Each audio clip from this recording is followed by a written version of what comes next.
स्वागत है आप सबका मेरा YouTube channel Yogesh study zone में। हम पढ़ रहे हैं कक्षा 10वीं का गणित और आज हम प्रश्नावली 1.3 का क्वेश्चन नंबर 3 का फर्स्ट क्वेश्चन करने वाले हैं।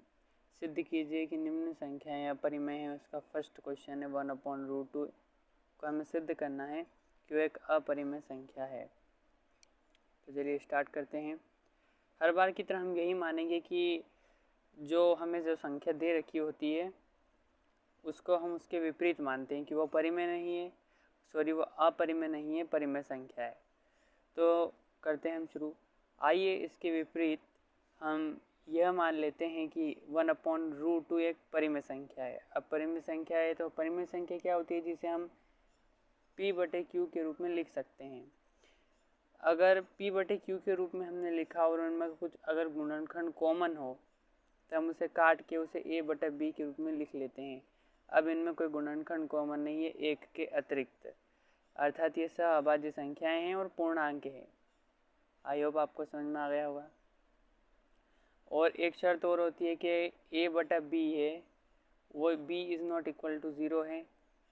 ये परिमेय संख्या की शर्त होती है। A और B पूर्णांक और सहअभाज्य संख्याएं हैं, यही आगे लिखा हुआ है। अतः हम इसे 1/√2 इज इक्वल टू A/B के रूप में लिख सकते हैं, जहाँ A और B पूर्णांक और सहअभाज्य है। अब क्या करेंगे, हम इसे A/B के रूप में लिखेंगे। तो 1/√2 इज इक्वल टू A/B। अब यहाँ से हमें क्या पता है कि जो √2 है वो एक अपरिमेय संख्या है, इसलिए हम √2 की वैल्यू निकालेंगे, या कहें तो ये सहअभाज्य वाला हमारा कॉन्सेप्ट है। तो हम यहाँ पर √2 निकालेंगे, यानी कि तिर्यक गुणा कर देंगे √2 का A में और B का 1 में। तो B का 1 में अगर हम करेंगे तो B इंटू 1 तो B हो जाएगा, और √2 का A में इंटू करेंगे तो A इंटू √2 आ जाएगा। आई होप आपको समझ में आ रहा होगा। तो यहाँ से क्या हो जाएगा, √2 है। अब भाई इस √2 को कैंसिल करने के लिए हम क्या करेंगे, √2 को सेपरेट बनाने के लिए हम दोनों पक्षों का वर्ग करेंगे। तो लिखेंगे दोनों पक्षों का वर्ग करने पर, अगर दोनों पक्षों का वर्ग करेंगे तो B का वर्ग हो जाएगा इक्वल टू A का वर्ग हो जाएगा, और √2 का वर्ग आपको पता ही है क्या होता है, √2 का वर्ग होता है 2। तो 2 को यहाँ पे लिख दिया गया, B² A² इंटू 2। अब देखिए आप, इस जो 2 है इसको इसके नीचे पहुँचा दीजिए। क्यों पहुँचाएंगे वो अभी आपको समझ में आ जाएगा। इस √2 को हम नीचे पहुँचाएंगे, √2 को नीचे पहुँचाएंगे तो हमें क्या पता है, ये जो 2 है ये B को पूरी तरह काटेगा। क्यों काटेगा, क्योंकि A और B पूर्णांक है। A पूर्णांक है और ये जो चीज़ है ये A की वैल्यू है, और A की वैल्यू पॉइंट में नहीं हो सकती, ऐसे 2.2 ऐसे कुछ नहीं हो सकती। क्यों नहीं हो सकती, क्योंकि A पूर्णांक है, इसलिए B 2 को पूरी तरह विभाजित करेगा। आई होप आपको यहाँ तक समझ में आया होगा। तो हम यही बात लिखेंगे, चूँकि A और B पूर्णांक है अतः 2 B² को विभाजित करेगा। ठीक है। अब यदि 2 B² को विभाजित कर रहा है तो 2 भी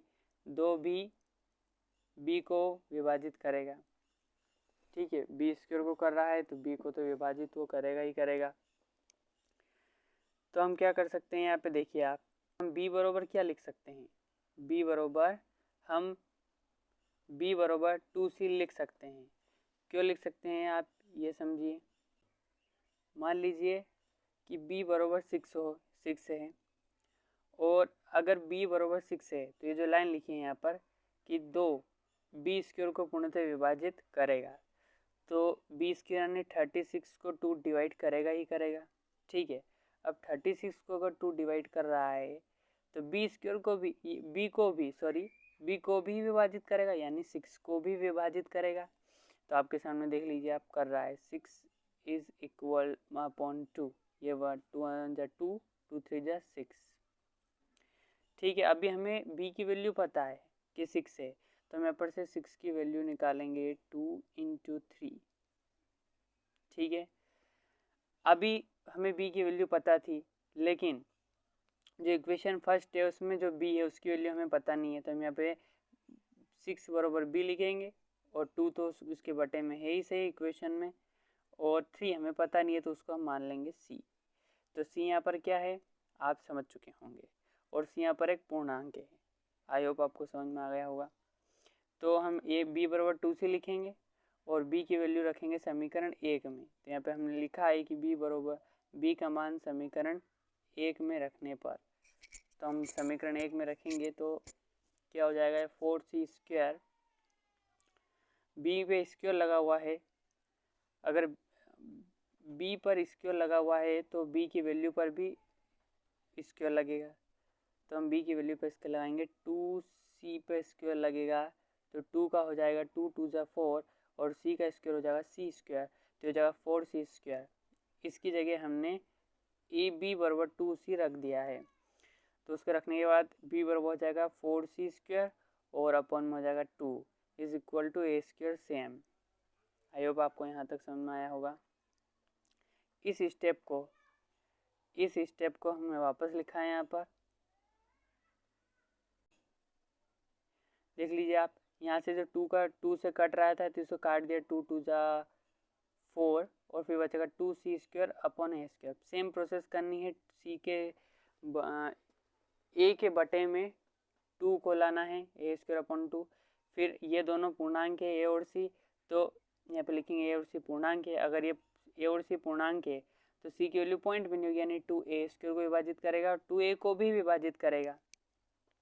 ठीक है, अब हमने क्या माना है, शुरू में जो भी देख लीजिए आप, शुरू में हमने क्या माना है कि आपको ये समझना जरूरी है।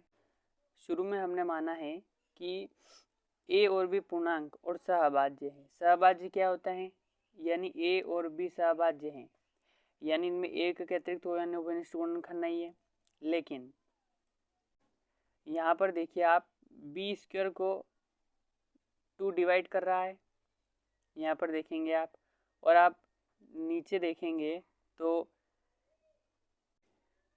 यहाँ पर a स्क्वायर को 2 डिवाइड कर रहा है ना, यानी b को 2 डिवाइड कर रहा है, a को भी 2 डिवाइड कर रहा है, यानी कि 2 इसमें भी कॉमन और इसमें भी कॉमन है, ये गलत हो रहा है ना। तो यही हमें विरोधाभास है। तो हम यहाँ पे लिखेंगे, अर्थात अभी ये जो 2 विभाजित कर रहा है, इससे हमें पता क्या चल रहा है, अर्थात a और b में एक के अलावा और गुणनखंड 2 है।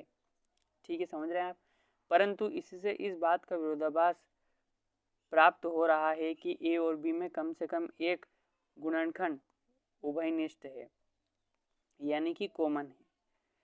इसका उल्टा मिल रहा है हमें, और ये सहभाज्य की परिभाषा है, इसका उल्टा हमें प्राप्त हो रहा है।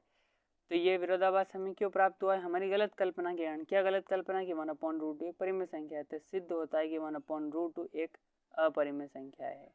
आई होप आपको समझ में आया हो। अगर आपको कुछ भी प्रॉब्लम हो तो कमेंट करके ज़रूर बताएं।